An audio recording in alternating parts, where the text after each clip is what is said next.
83% walking. And still dominating world football? It sounds impossible.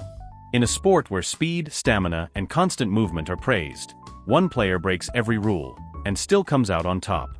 Most fans see him walking and assume he's resting. Some even call it laziness. But what if that slow walk is actually the most dangerous part of his game?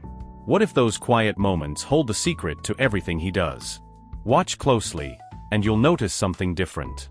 While others chase the ball, he observes. While others rush, he waits. And in those moments of stillness, something extraordinary is happening. He's not disconnected from the game, he's deeply connected to it in a way most players can't even imagine. This is where the misunderstanding begins. Football is often seen as a physical battle.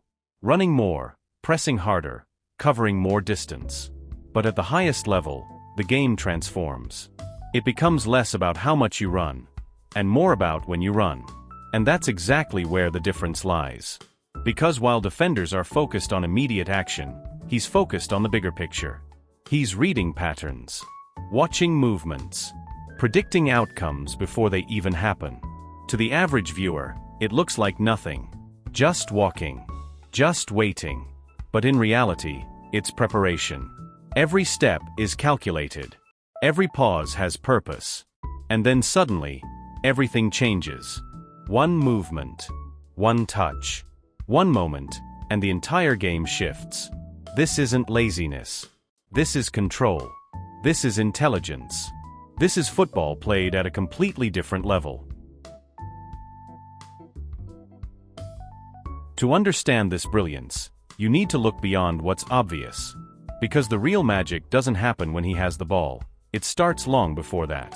While walking, he's constantly scanning the pitch. Every few seconds, he turns his head, collecting information. Where are the defenders?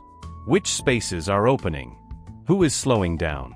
This process is known as active scanning, and it's one of the most important skills in modern football. But very few players use it the way he does. He's not just looking, he's analyzing. Building a mental map of the entire pitch in real time. Imagine knowing where every player is, without even looking at them directly. Imagine predicting where the ball will go before it gets there. That's the level he operates on. While defenders are reacting, he's already decided his next move. While midfielders are thinking, he's already acting. That's why everything he does feels effortless. And this is why he doesn't need to run constantly. Because he doesn't rely on speed to beat players, he relies on timing. He moves only when it matters. Only when the opportunity is perfect. This creates an illusion. It looks like he's uninvolved. Like he's out of the game. But in reality, he's controlling it from the shadows. He waits for defenders to lose focus. 4 lines to break. 4 gaps to appear. And when they do, he's already there. That's why his movements feel invisible. Because by the time you notice him, it's already too late. But there's another layer to this strategy: efficiency. Football is a 90-minute game, but not every second matters equally. The most important moments happen in short bursts. A quick run. A sudden pass. A decisive shot. Instead of wasting energy on constant movement, he preserves it for these exact moments. Every sprint has a purpose. Every action has impact. This is what separates elite players from legends. As the game progresses, fatigue becomes a factor. Defenders slow down. Reactions become weaker. Concentration drops. But because he hasn't exhausted himself, he remains sharp. This is where the advantage becomes clear. While others are tired, he's ready. While others hesitate, he accelerates. And in those few seconds, he changes everything. This approach also extends his longevity. As players age, physical decline is inevitable. Speed decreases. Recovery slows. But intelligence? That only improves. By adapting his game, he stays at the highest level without relying on physical dominance. He evolves. He becomes smarter, more efficient, more precise. And this is why, even now, he continues to dominate against younger, faster players. Because football at its core isn't about who runs the most, it's about who understands the game the best. Efficiency over effort. Intelligence over intensity. Part 4. almost equals 2,000 characters. There's also a tactical system built around this philosophy. Modern teams understand his unique style and adapt to maximize it. Instead of forcing him to press or track back constantly, they allow him to focus on what he does best, creating and deciding games. Teammates take on defensive responsibilities. They cover space, press opponents, and maintain structure.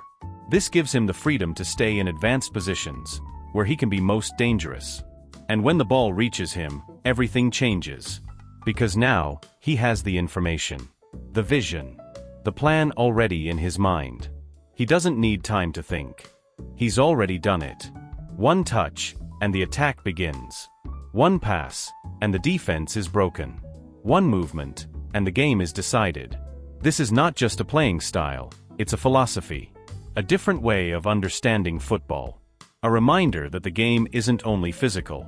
It's mental. So the next time you see him walking, don't assume he's resting. Look closer. Because in that quiet moment, he's doing more than anyone else on the pitch.